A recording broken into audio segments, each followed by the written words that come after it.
Providing a safe space, nutrition, homework supervision is a much needed service in all our communities in our country, especially in that all-important time between when the kids come back from school and when their parents come back from work. Riko kasi ko Pimville ko Soweto ke tlo kopana le Tumi Ramasodi of the Boys and Girls Club. Let's see how she's playing her part.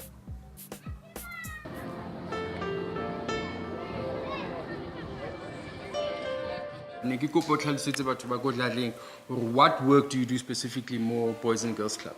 We are a facility-based organization that provides a safe place for kids to grow and open opportunities for children and youth that they would otherwise not have been exposed to if they did not come to the club. The idea originally is from the US. It was established in 1860. Wow. It was a boys' club only then, but with time they realized that girls also needed a space. And so it became the Boys and Girls Clubs of America. So that's where the model comes from. But in South Africa, we've been operating from 2011. We provide after-school homework help. But it's not just homework help in that we've realized that not homework only can get us to where we want these kids to get to. So with homework help comes a lot of things. We do research with them. There's computers where they can do their homework and their assignments. And we also have partnerships with different organizations where we get tutors from UJ, Wits University to come in and give extra help that the kids need where we can not support. You said program it's originated in the States, and there's a long list of fancy alumni. In the US, we have fancy names like Denzel Washington. Denzel became an actor from being a club member where he realized his passion for acting. Jennifer Lopez, Kerry Washington, Asha. He became this dancer because he attended a dance program with the Boys and Girls Club, and his mother was a staff member for the Boys and Girls Club. Oh, wow. What role do you fulfill for the Boys and Girls Club? I am the marketing and communications coordinator, but then I also facilitate the career guidance program that we have called Career Launch. Okay. And what does that entail for the kids? Basically what we do is we teach them soft skills when it comes to preparing them for the world of work. So things like communication skills, things like time management. We teach them things like how to be a leader in the workplace. We teach them to know that you need to pair your personality and your skills and your strengths to the career that you want to do. We guide them so that by the time they finish matric, they're actually doing what they're passionate about. We tie it in with a program that we have called the Ikamva Youth, where the kids actually get tutored and they get mentored on the school subjects that they do. But then we find that it is not enough for a kid to just, know how to ace maths, know how to ace geography, but you need to be prepared for the world of work.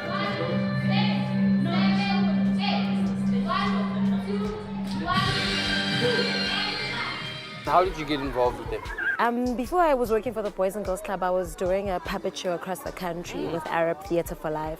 So Ostumi found me and she's like, listen, this is what I've got. It's a project, it's an after-school program for kids. Don't you want to be a drama facilitator here? And I said, okay. So I started off as a drama facilitator and just doing that. And then as the years went, I went on to program facilitating across the board. Okay. So sports, arts and culture, recreation. For the whole group? For the whole club. Okay. Yeah.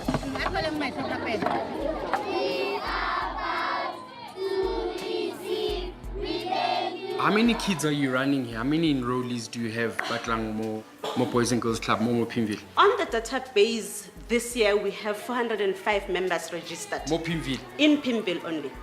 But average daily attendance varies between 180, 170, on a monthly basis. What impact do you think it's having on the community on the ground?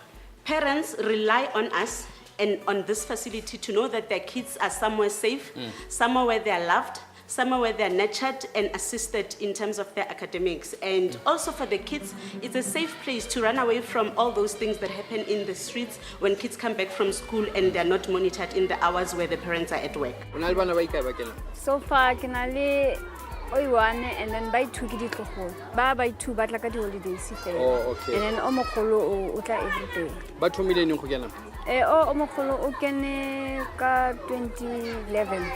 Okay. Yeah. Batswadi ba bang ba bona gore Yeah, ba bona. ntho ya thusa. Ya thusa ba bona because le go neng ka teng le nna ntse ke tla ke botsa ba buisa gore le bona bana ba bona ba ka kena so le nna ntse ke ba kgothaletsa no if ba re gogwetse it's our next year ngwana a be teng.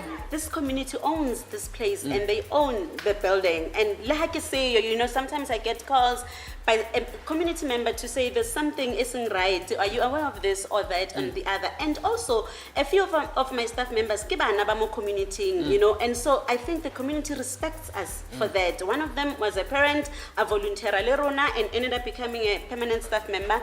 And two of my staff, three actually, there's four of them. The two were club members, bale banyane, you know, they grew more as their home and they became junior staff members and now they're permanent staff members. So we contribute a lot to the Pimville community and as such, they support us and they protect us. I saw an interesting fact, Unkiles, a few matriculants were in some business leadership program. Tell us more about that. When the Boys and Girls Club initially started, the mandate was just grade 1 to matric. But over the time, I realized that we pump resources into the kids up to matric and then they have nowhere to go beyond matric. The past year or two, we've started thinking of a strategy to implement some sort of outlet for these kids when they finish matric. So we've partnered with different organizations, Blue Label Telecommunications being one of them, one of our major funders, and through them we were able to put through a few of our matriculants into a business administration program, and we're still trying to build those partnerships. We have a partnership now with Val University of Technology. You know, you just have this passion, you know, for what you do. Are you able to replicate it in your staff members? Are they as passionate as you are to do this job? I believe that this environment is not for anyone. You cannot work with kids if you don't have the passion.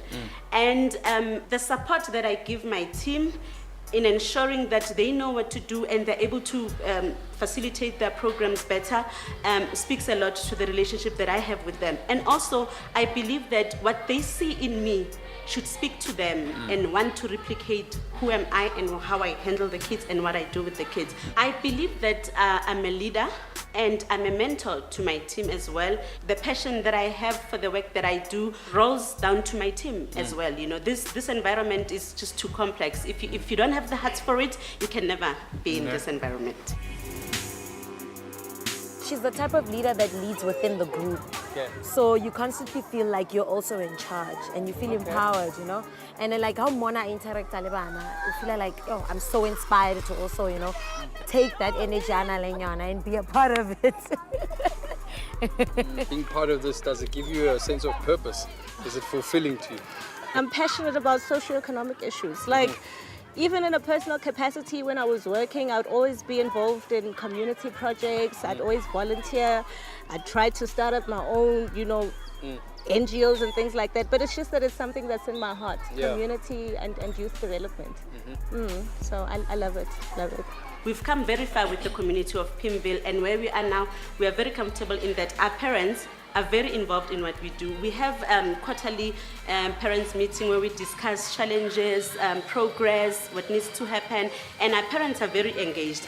I feel that we are very protected. I'm never at a point where I feel like I'm not safe when I'm in Pimville, but I come in here knowing genuinely well that these are my people. You know, when I come in and I drive around, I'm like, oh, hi, hi, because we are such a big part of this community already.